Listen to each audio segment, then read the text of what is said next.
Body বানাতে গেলে ঘুমটা খুবই জরুরি।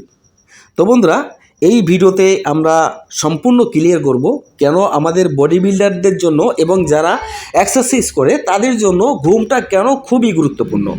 আরও কিছু কিছু ভুল আছে, এই ভুলগুলো আমি তুলে ধরবো। আমরা কি করি, ভিডিও লাস্ট পর্যন্ত দেখি না, মাঝে মাঝে একটু টেনে টেনে দেখি, যার কারণে বুঝতে পারি না। আশা করি ভিডিওটা সম্পূর্ণ দেখবো, আর অল্প বিদ্যা বিশেষ সমান, এটুকু মনে রাখবেন। তো চলে যাই ভিডিওতে। দেখেন বন্ধুরা, ঘুমটা আমাদের কেন জরুরি। আমরা যারা অনেক দিন ধরে এক্সারসাইজ করছি, কারো রেজাল্ট ভালো হচ্ছে এবং কারো রেজাল্ট ভালো হচ্ছে না। এর পিছনে অনেক কারণ আছে, যেটা হতে পারে হজম শক্তি। আপনার ডাইজেস্টিং ক্ষমতা যদি কম থাকে তাহলে বডিতে পুষ্টি শোষণ ক্ষমতা কম থাকবে। আপনি যে খাদ্যগুলো খাবেন পেটের ভিতরে পচে যাবে, আপনার শরীরে লাগবে না, এটা একটা কারণ। আর ঘুমটা কেন খুবই গুরুত্বপূর্ণ, আমরা অনেকেই এটা জানি না যে আমাদের শরীরটা গ্রোথ হয় কীভাবে, কোন সিস্টেমে গ্রোথ হয়। তো আজকে এই গ্রোথ হয় কোন সিস্টেমে, এই কথাটা আমি সম্পূর্ণ ক্লিয়ার করব। দেখেন বন্ধুরা, আমরা এক্সারসাইজ করার ফলে আমাদের মাসলগুলো কিন্তু ফুলে যায়। তখন আমরা ভাবি কি যে এই তো আমার বডি হওয়া শুরু করেছে, কারণ ওই যে ফুলে গেছে এটা হচ্ছে আপনার মাসলটা পাম্প করেছে। সাময়িক সময়ের ভিতরে আপনার ব্লাড সার্কুলেশনটা অনেক বেড়ে যায়, যার কারণে আপনার ওই মাসলগুলো টিস্যুগুলো ছিঁড়ে যায় ছোট ছোট মাইক্রো লেভেল আকারে, সেটা খালি চোখে দেখা যায় না। এই জন্য আমরা ভাবি কি যে আমাদের বডি হওয়া শুরু করেছে, কিন্তু বন্ধুরা ওই যে মাসলটা ফুলে গেছে ওই কিছুক্ষণ পরে দেখবেন ওই মাসলটা নাই, আবার ঠিকঠাক আগের মতো হয়ে গেছে। তো এটা কেন হয়?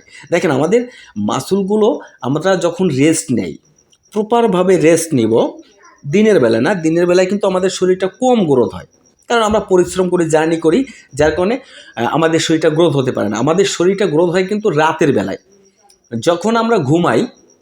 এই ঘুমের মাধ্যম দিয়ে কিন্তু আমাদের শরীরটা গ্রোথ হয়।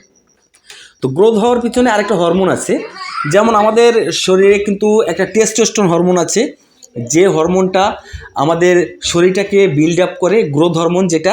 এই টেস্টোস্টেরন হরমোন যদি আমাদের শরীরে কম থাকে তাহলে কিন্তু শরীরটা কম গ্রোথ হয়। তো এই হরমোনটাকে কিভাবে আপনি বাড়াবেন?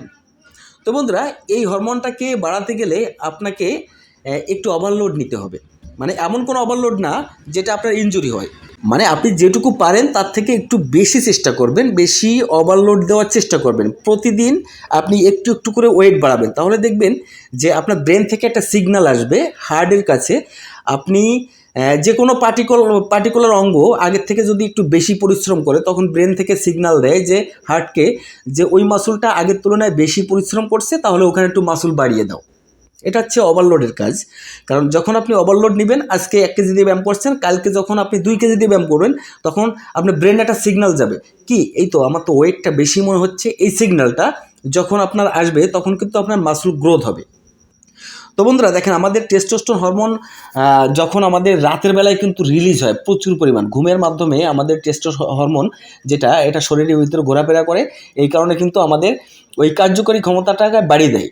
এই কারণে কিন্তু আমাদের শরীরটা রাতের বেলায় গ্রো হয়। সেই গ্রোটা কিন্তু আপনি মানে চুল পরিমাণ ওটা দেখা যাবে না, ওটাও কিন্তু মাইক্রো লেভেল আকারে প্রতিদিন হালকা হালকা করে আমাদের মাসলগুলো গ্রোথ হয়। তো এইভাবে যদি আপনি 1 বছর 2 বছর ব্যায়াম করেন, তখন কিন্তু আপনি ভালো রেজাল্ট পাবেন। আপনি কিন্তু রাতারাতি কিন্তু রেজাল্ট পাবেন না, রাতারাতি কোনো কিছু হয় না। এর জন্য ধৈর্য রাখতে হবে এবং আপনার প্রপারভাবে ডায়েট এবং রেস্ট, এক্সারসাইজ, এই তিনটেই কিন্তু খুবই জরুরি। আপনার বডি ফিটনেসের জন্য খুবই জরুরি। এই তিনটে কিন্তু আপনাকে খুবই গুরুত্ব দিয়ে দেখতে হবে। আর রেস্ট, আমাদের ঘুমের সময় যে আমাদের বডিটা বাড়ে, এটা তো কিন্তু আপনারা জানতে পারছেন। তো বন্ধুরা, আজ এই পর্যন্ত আমার ভিডিওটা। আশা করি এখন থেকে ফাটিয়ে ওয়ার্কআউট করবেন এবং পর্যাপ্ত পরিমাণ রেস্ট নেবেন। সবাইকে ধন্যবাদ। ভিডিওটা ভালো লাগলে চ্যানেলটা সাবস্ক্রাইব করতে একদমই ভুলবেন না। নমস্কার।